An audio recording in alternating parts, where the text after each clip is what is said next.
Sulla base della notifica che vi è stata recapita. Mi dica lei, altrimenti facciamo il lavoro che dobbiamo fare e andiamo via. Il procedimento è illegittimo perché non mi avete notificato il decreto con cui avete o avreste riformulato i frazionamenti e quindi ridenominato i mappali. Alle 15, come da notifica dell'atto amministrativo di presa in possesso dei terreni da espropriare, i funzionari di ANAS si sono presentati nella tenuta Protti. Il dialogo si è svolto sotto lo sguardo vigile degli uomini della Digos e di alcune persone sopravvissuti e superstiti del Vajont, che spontaneamente si sono presentate per sostenere la battaglia di Giovan Battista Protti. Qua si continua ogni giorno a lottare per avere il diritto di ricordare ed è una cosa indegna veramente.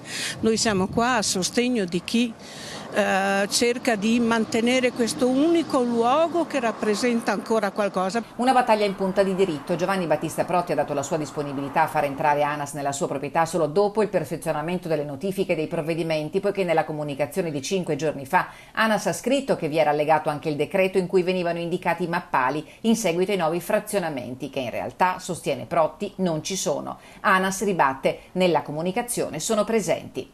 Fintanto che non mi comunicherete voi i frazionamenti in cui c'è stata la separazione fra il rudere e l'altra parte, non entrerete, non avete il mio permesso di entrare in alcuna parte del fondo.